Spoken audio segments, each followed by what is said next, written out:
The exile. The final judgment came on a Tuesday. Commander Alara Frost stood in Earth's orbital diplomatic station as the Galactic Covenant's verdict was delivered with clinical precision.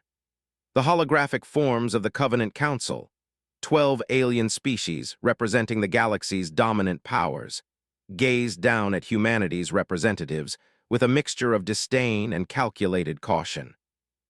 "After thorough examination of your species," announced High Arbiter Vexus, the mantis-like diplomat from the Nith Collective, "the Covenant finds humanity fundamentally incompatible with galactic civilization.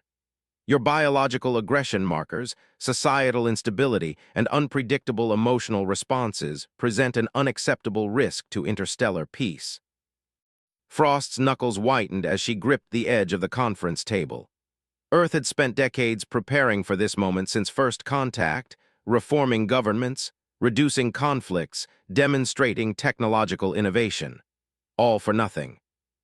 "Earth and its colonies will be placed under quarantine effective immediately," continued Vexus, mandibles clicking between words. "No trade, no technology exchange, no colonization beyond your current holdings. This is not negotiable." The human delegation erupted in protests. General Hammond slammed his fist on the table, diplomats shouted objections, but Frost remained silent, studying the alien faces. None showed remorse. The decision had been made long before this meeting. "You condemn us to slow extinction," said President Chen, her voice steady despite the betrayal. "Earth's resources are depleting, our population.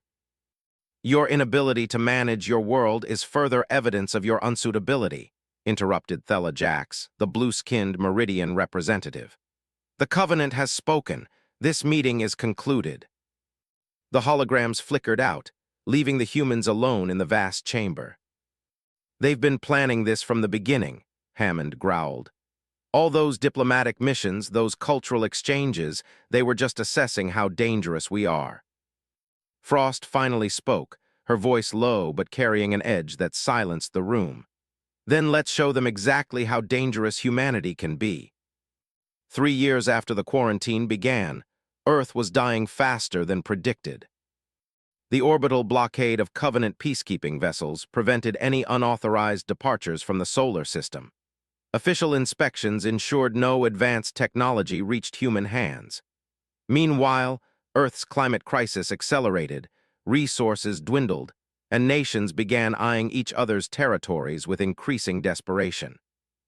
Commander Frost stood in the underground facility beneath the Antarctic ice sheet, surrounded by the remnants of humanity's military leadership and scientific minds. Operation Shadow Directive, a last-ditch effort born from desperation, was about to move from theory to action. "The Covenant doesn't understand humans," Frost addressed the assembly, her breath visible in the cold air. "They think we'll accept extinction with dignity. They expect us to fight each other for the scraps while they watch from orbit. They're wrong." Dr. Marcus Vega, once Earth's foremost xenotechnologist, activated the holographic display. "The quarantine has gaps, small ones, but they exist." The projection showed the solar system and the distribution of Covenant monitoring stations. "Their patrol patterns are predictable. Their sensor technology has blind spots we've identified."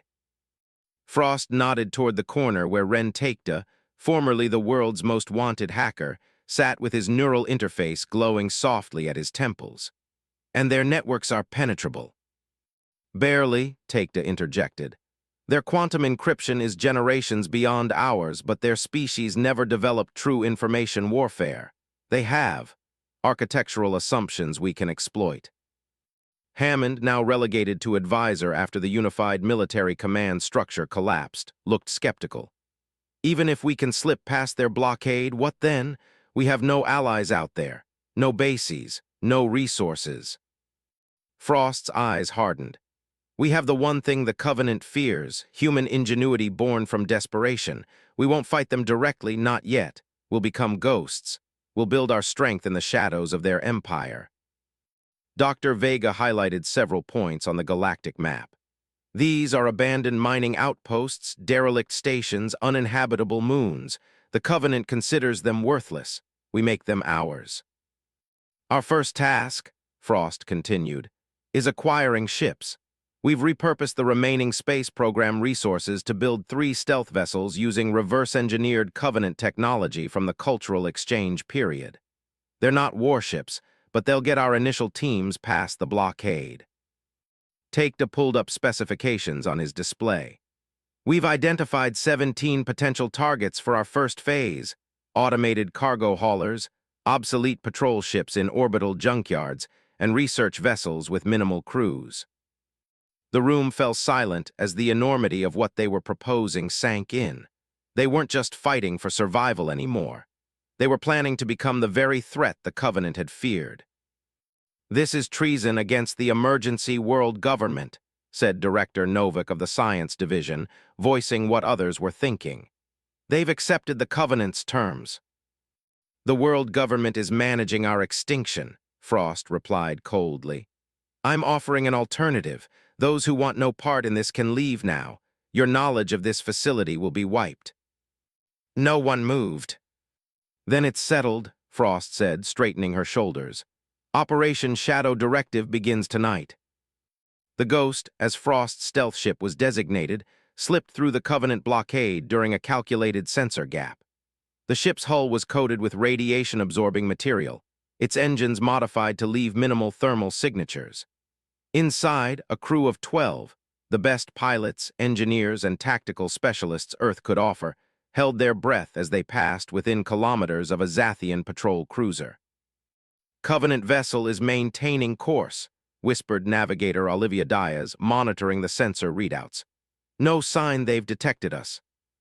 Frost felt the tension in her shoulders ease slightly. The first hurdle cleared. "Transit to the Kuiper Belt will take 14 hours at current speed," reported pilot Jin Zhao. "Any faster risks detection." "Maintain course and speed," Frost ordered. "Takeda, status on the network intrusion." The hacker sat immersed in his neural interface, fingers dancing through holographic code only he could see. "I've penetrated their automated identification systems. As far as their network is concerned, this sector is empty. But it won't last if they conduct a visual sweep." For 2 weeks, the Ghost haunted the edges of the solar system, testing Covenant patrol patterns and response times. They observed, recorded, and analyzed. The alien blockade was formidable but not impenetrable. The first true mission came when they intercepted communications about a decommissioned Covenant scout ship being towed to a recycling facility. The vessel, small by Covenant standards, but still larger than anything humans had built, was being moved by an automated tug with minimal security. "This is our chance," Frost told her team as they plotted the intercept. "Structural scans show the ship's systems are intact. The Covenant simply considers it obsolete." "Obsolete for them could still be centuries ahead of our technology," Dr. Vega noted, studying the specifications they'd hacked from Covenant databases. The hijacking was executed with precision. The Ghost approached from the tug's blind spot, matching velocity perfectly. Takeda infiltrated its simple command protocols while Frost led the boarding team across in zero-gravity EVA suits. Within hours, they had control of both vessels. "Recommend we scuttle the tug," said Security Chief Dominic Reed, a former Special Forces operative. "It'll be missed eventually." Frost shook her head. "No, we're reprogramming it to complete its journey minus its cargo. Let the Covenant think their ship was lost to an asteroid collision or system failure. The longer they remain ignorant of our operations, the better." The captured vessel, rechristened Defiance, became the first true warship of humanity's Ghost fleet. More would follow as Shadow Directive teams slipped past the blockade. Some ships were stolen, others cobbled together from salvaged parts in hidden asteroid bases. Each success emboldened them further. 6 months into the operation, Frost stood on the bridge of Defiance, now modified with human interfaces and upgraded weaponry, surveying their growing flotilla hidden in the atmosphere of a gas giant beyond Covenant sensor range. "The Nexus Initiative is ready to begin," reported Dr. Vega, referring to their plan to establish the first permanent human base outside the solar system. "The abandoned mining facility on Series 9 has everything we need," isolation, residual infrastructure, and proximity to three major Covenant trade routes. "And the infiltration teams?" asked Frost.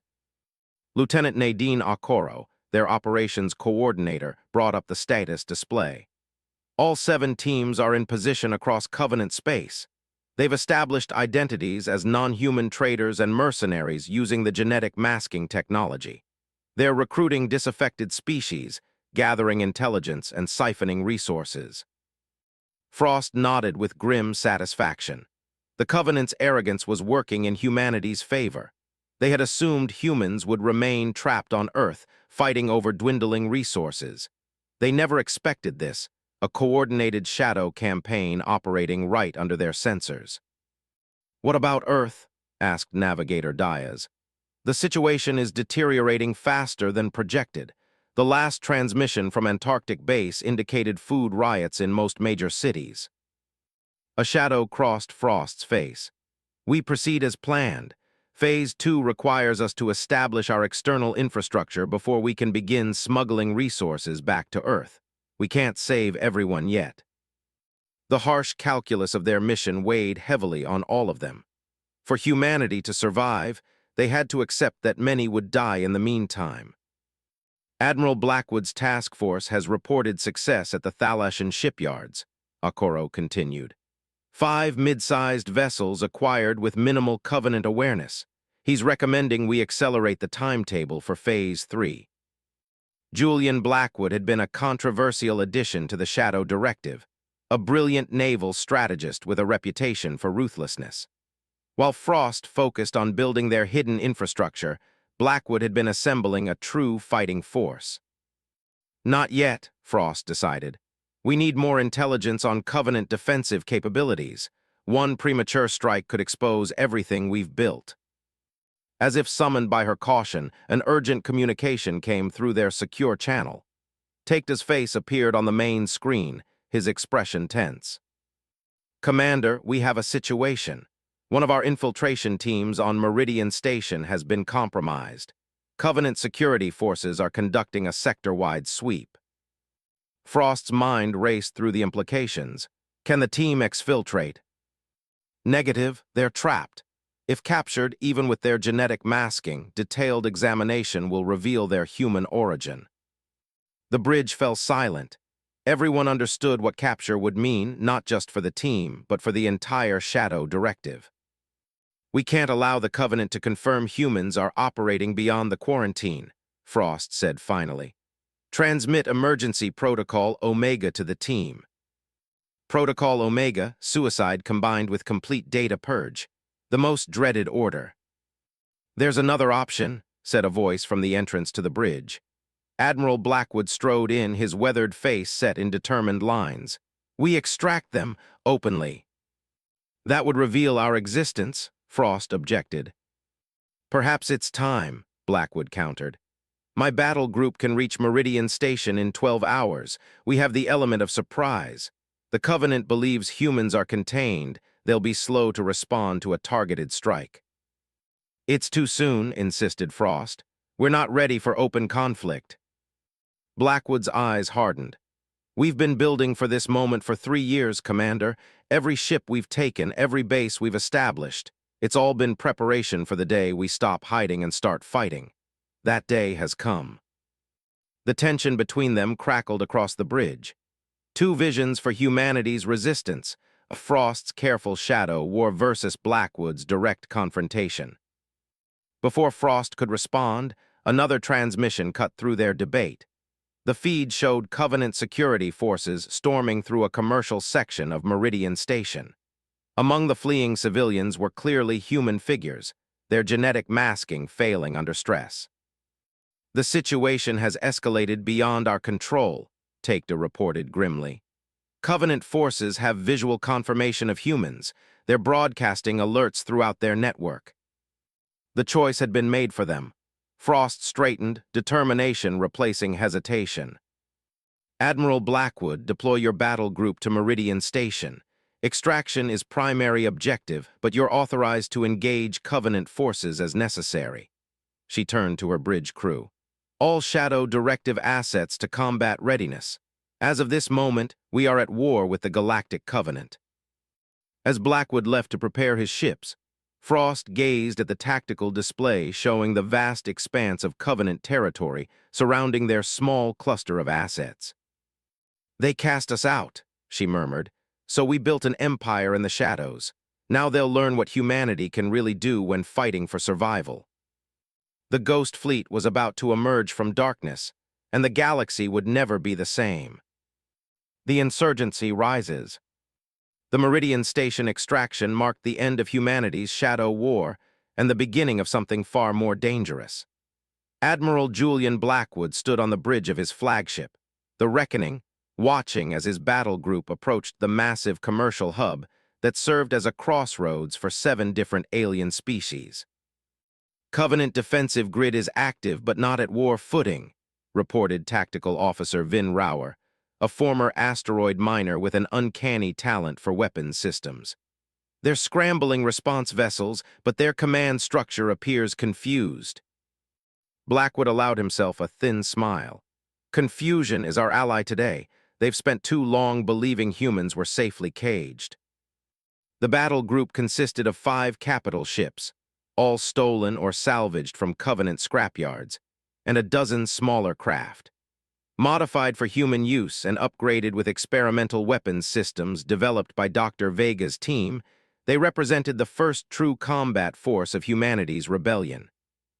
"Our infiltration team is pinned down in Commercial District 7, said Communications Specialist Dea Amari. "Covenant security forces are tightening the perimeter. The team reports their genetic masking is completely compromised." "Time to extraction point?" Blackwood asked. 4 minutes to optimal position," replied Navigator Helen Zhang. "But sir, Meridian's defensive platforms are rotating to target us. They've identified us as unauthorized vessels." Blackwood nodded to Rauer. "Deploy countermeasures. Target their primary communication array first. I want them isolated before they can call reinforcements." What followed was humanity's first coordinated military action against the Covenant. The Reckoning unleashed a barrage of electromagnetic pulses specifically calibrated to overload Meridian's outdated security systems. Smaller craft swooped toward the station, targeting external sensor arrays and defensive turrets with surgical precision. "Breach team, you have a go," Blackwood ordered as a section of the station's external defenses went dark. A sleek assault craft detached from the Reckoning's ventral bay, accelerating toward the commercial district. Inside, Major Ethan Cassidy led 20 of humanity's most elite fighters, former Special Forces operatives who had traded Earth's factional conflicts for a war of species survival. "Remember," Cassidy briefed his team as they approached the station, "minimal casualties among civilian species.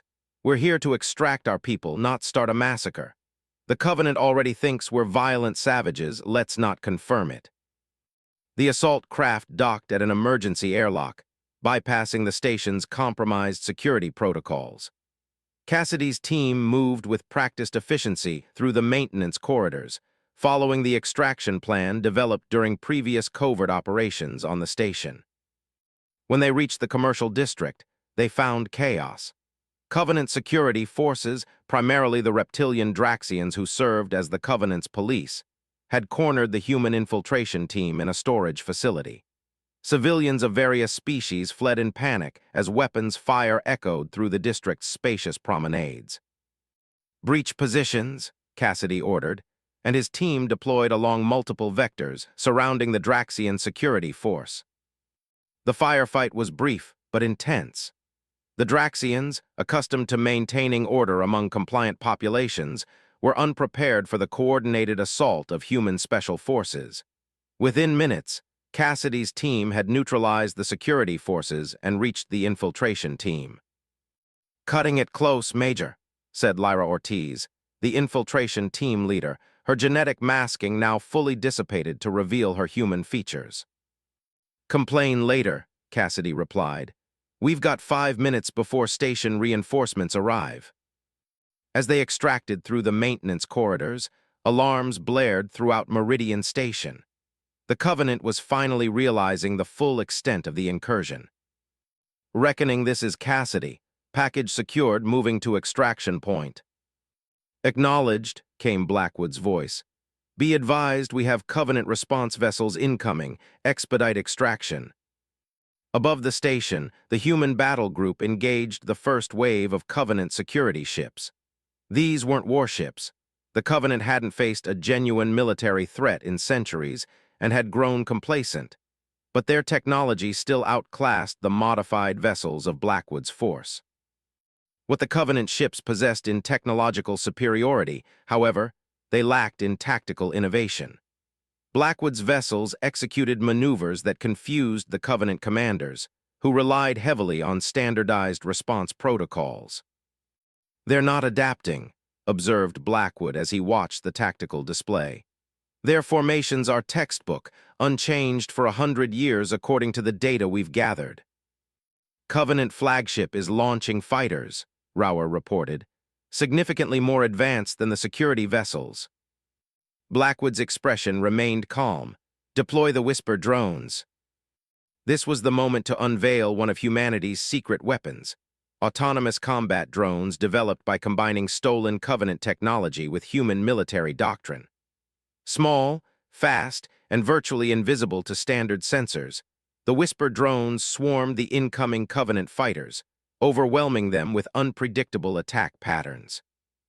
Extraction craft is away from the station, Imari announced as Cassidy's team successfully departed Meridian. All vessels execute withdrawal pattern Delta, ordered Blackwood. Let's not overstay our welcome. The human battle group disengaged systematically, covering the extraction craft as it returned to the reckoning. As they prepared to jump to their designated rally point, Blackwood opened a communication channel to all Covenant frequencies. Attention Galactic Covenant. This is Admiral Julian Blackwood of the Human Resistance. Today's action should serve as a warning. You abandoned humanity to die. That mistake will cost you everything. We will not go quietly into extinction. We will fight. We will survive. And we will make you regret the day you judged us unworthy. The message sent, the human vessels disappeared into faster-than-light transit, leaving a shocked Covenant to assess what had just occurred. News of the Meridian incident, as it came to be known, spread rapidly through Covenant space. The carefully maintained illusion that humanity was safely contained behind the quarantine shattered overnight. Emergency sessions of the Covenant Council debated how to respond to this unprecedented breach. Meanwhile, in the hidden headquarters of the Shadow Directive, now relocated to an abandoned Covenant mining facility dubbed Sanctuary, Commander Frost and Admiral Blackwood faced off over the operation's aftermath. You exceeded the parameters of the extraction mission, Frost said, her voice controlled but edged with anger. That broadcast was not authorized. You've accelerated our timeline by years. Blackwood stood his ground. The timeline needed acceleration. We've been building in secret long enough. The Covenant was bound to discover us eventually. At least now we've revealed ourselves on our terms. On your terms, Frost corrected. The Shadow Directive operates by consensus. The Shadow Directive was necessary when we were weak, Blackwood countered. We're not weak anymore. We have 27 combat-capable vessels, 5 hidden bases, and infiltration teams across Covenant space. What we lacked was a catalyst, something to unite our efforts toward open resistance rather than mere survival. Their argument was interrupted by Dr. Vega, who entered the command center with urgent news. You both need to see this, he said, activating the main display. Our intelligence networks are picking up something unexpected. The screen showed footage from various Covenant worlds, public gatherings, demonstrations, even small-scale riots. Most surprising were the symbols some protesters carried, crude representations of Earth and human figures. What are we looking at? Asked Frost. The aftermath of Meridian, Vega explained. These are subject species within the Covenant, the ones with limited representation or rights. They're using the human resistance as a symbol for their own grievances. Blackwood's expression shifted to one of grim satisfaction. Just as I predicted, the Covenant isn't the benevolent unifier they pretend to be. Many species chafe under their rule. They just needed proof that resistance was possible. Frost studied the footage, her strategic mind reassessing their position. "This changes things," she admitted reluctantly. "If there's potential for allies within the Covenant, that significantly improves our odds." "We need to capitalize on this momentum," urged Blackwood. "Strike while the Covenant is still reeling from the shock of Meridian." "Not blindly," Frost cautioned. "We need a strategic target, something that hurts the Covenant but also demonstrates to potential allies that we're a viable alternative, not just destructive rebels." Their discussion was joined by Takeda, who had been overseeing their intelligence division since the operation went public. "I have something that might work," he said, bringing up schematics of a massive facility. "Nexus Station, the Covenant's primary logistics hub for this sector. It coordinates all military deployments, resource shipments, and administrative functions for 17 systems, including several with disaffected populations," noted Vega, studying the data. "What's the security like?" asked Blackwood. "Formidable but not impenetrable," Takeda replied. "They never expected an attack on such a critical facility, so the defenses are oriented toward accident prevention and bureaucratic security rather than military threats." Frost examined the station's layout, already formulating approaches. "If we could seize control rather than destroy it, we could disrupt Covenant operations across the entire sector," finished Blackwood, "and potentially access their central command networks." For the first time since Meridian, Frost and Blackwood found themselves in agreement. Nexus Station would be their target, but this wouldn't be a hit-and-run like Meridian. This would be a capture operation, the first permanent seizure of Covenant territory by humans. The Nexus operation transformed the human resistance from a troubling security breach into the most significant threat the Covenant had faced in generations. Combining Frost's meticulous planning with Blackwood's bold tactical execution, the Shadow Directive committed nearly its entire fleet to the operation. The attack began not with weapons, but with information. Takeda's Cyber Warfare Division infiltrated the station's networks days before the physical assault, planting dormant subroutines throughout its systems. When the human fleet appeared in the station's vicinity, these digital time bombs activated, throwing the massive facility into confusion.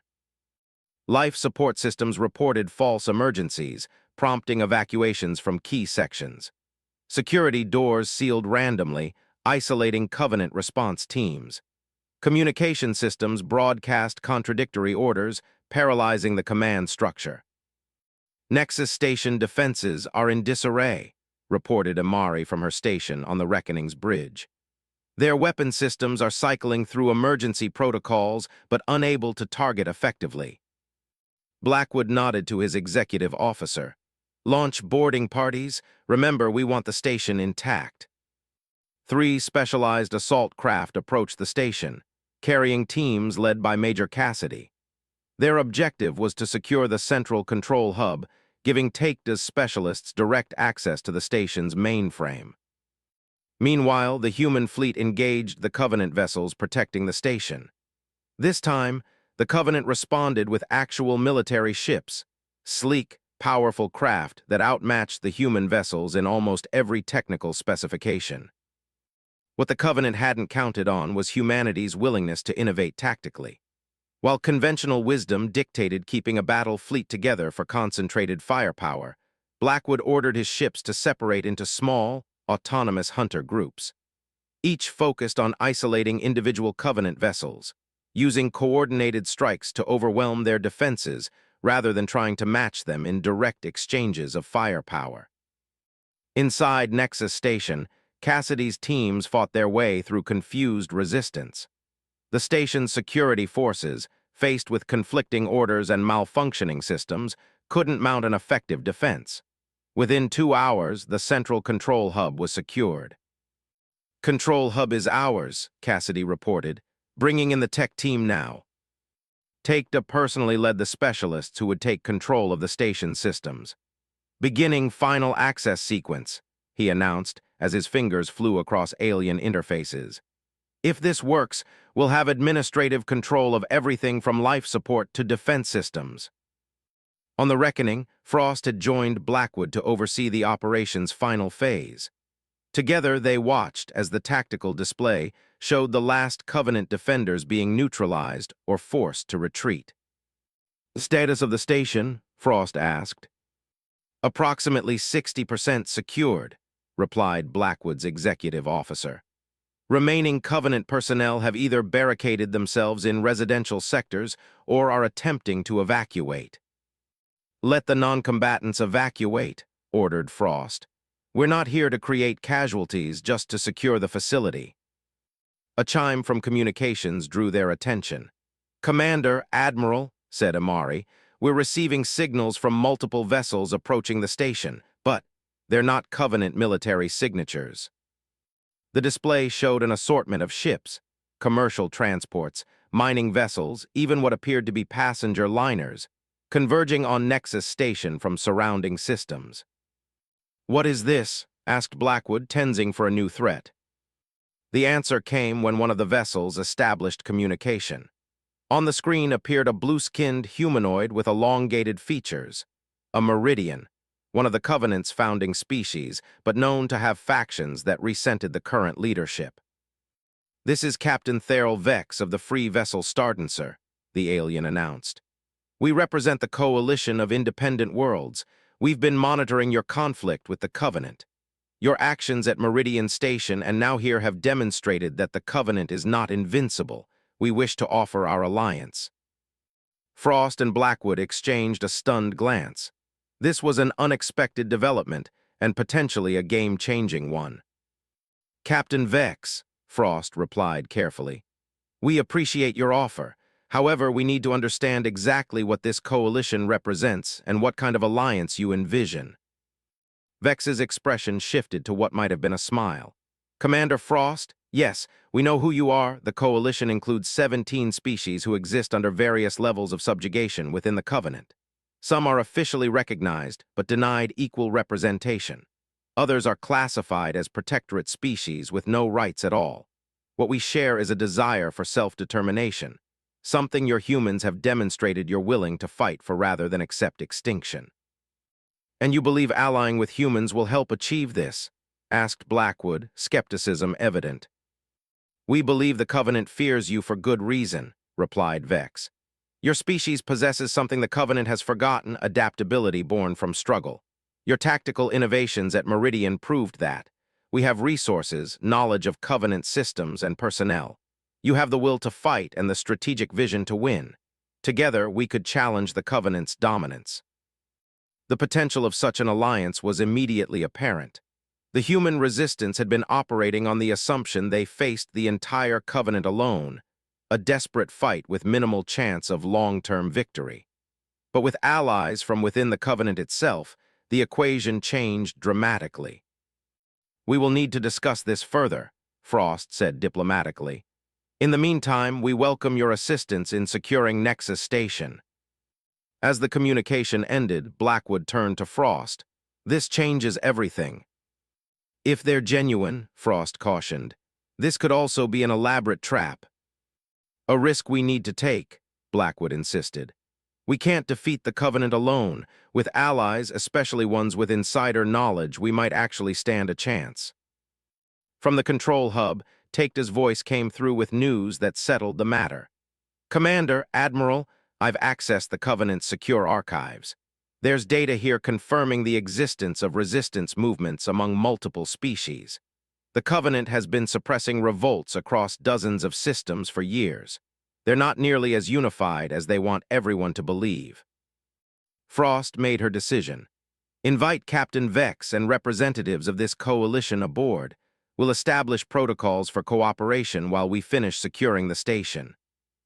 The days following the capture of Nexus Station saw a flurry of activity as humans and their newfound allies consolidated control. The station, designed to manage resources and information flow across a vast region of space, became the headquarters of what was now being called the Alliance of Free Worlds. In what had once been the station administrator's office, Commander Frost convened the first formal meeting between human leadership and coalition representatives. Around the table sat aliens of various physiologies: the blue-skinned Meridians, insectoid tacharids, crystalline volucrites, and several other species unfamiliar to most humans. "We need to establish our objectives clearly," Frost began. "The Shadow Directive was formed with one purpose: ensuring humanity's survival against the Covenant's death sentence. What are your goals?" Theral Vex, now serving as the Coalition's primary spokesperson, leaned forward. "Some seek independence from Covenant control. Others want representation and equal rights within a reformed Covenant. But all agree the current power structure must change." "Can such diverse goals really form the basis of a unified alliance?" asked Dr. Vega. "They already have," replied a Takarid representative, her mandibles clicking softly as she spoke through a translation device. "We've been coordinating resistance efforts for decades, but lacked the catalyst to move from subversion to open conflict. Your assault on Meridian provided that catalyst. What we propose," continued Vex, "is a strategic alliance. Each species maintains autonomy regarding their ultimate political goals, but we coordinate military and intelligence operations against the Covenant. Nexus Station provides us the perfect command center and symbolic capital." Admiral Blackwood, who had been quietly assessing the alien representatives, finally spoke. "What military assets does the Coalition actually control? The human fleet is growing but still drastically outmatched by Covenant forces." A ripple of communication passed among the aliens before a heavily built, gray-skinned being answered. "The hegemony of Dorash commits 12 warships immediately. More can be constructed in our hidden shipyards. The Meridian Free Forces offer 8 combat vessels and access to our intelligence network within Covenant bureaucracy," added Vex. One by one, the representatives listed their contributions: small fleets, specialized technology, resource caches, and most importantly, operatives embedded throughout Covenant territory. Collectively, they represented a formidable force, especially combined with human tactical innovation. "There's one more thing," said Vega, who had been analyzing data from the station's archives. "According to Covenant records, there are at least 36 additional species under various forms of subjugation or quarantine across their territory. Most have no means of resistance, but with our help." "We could spark a galaxy-wide rebellion," finished Blackwood, a predatory smile forming. Frost remained more measured. "Before we commit to liberating the galaxy, we need to secure our position. The Covenant will not take the loss of Nexus Station lightly. They'll marshal everything they have to reclaim it." "Let them come," said the Dorash representative, slamming a massive fist on the table. "With humans fighting alongside us, we will break their fleets and show the galaxy the Covenant is not invincible." As the meeting continued into detailed planning, Frost stepped aside with Blackwood. "Your broadcast at Meridian," she said quietly. "It seems you were right about accelerating our timeline." Blackwood nodded, watching the diverse alien representatives collaborating with human officers. "I knew we couldn't win alone, but I never expected this, a multi-species alliance with humans at its center." "Not at its center," Frost corrected. "As equals. That's the difference between us and the Covenant. They judge and rank species. We need to offer something better." "A new kind of interstellar community," agreed Blackwood. "But first, we have a war to win." As if to punctuate his words, an alert sounded throughout the station. "Covenant fleet detected approaching from multiple vectors," announced Takeda over the communication system. "Estimated arrival time, 6 hours. Analysis suggests this is their first major counteroffensive." The assembled representatives fell silent, the reality of their rebellion suddenly immediate. "Then it begins," said Frost, turning to address the Alliance leadership. "The Covenant cast humanity into the shadows, and we built strength in those shadows. Now we emerge to fight not just for our survival, but for the freedom of all species under their boot." As the meeting transformed into a war council, screens displayed the approaching Covenant Armada, the largest military force assembled in generations, coming to crush the fledgling alliance. On Nexus Station, Humans who had once faced extinction alone now stood with allies from across the stars, preparing for the battle that would determine whether the galaxy remained under the Covenant's rigid control or embraced a new future where no species would be judged unworthy of existence. The Shadow Directive had become something far greater than its founders had imagined, not just humanity's last hope, but the vanguard of a galactic revolution.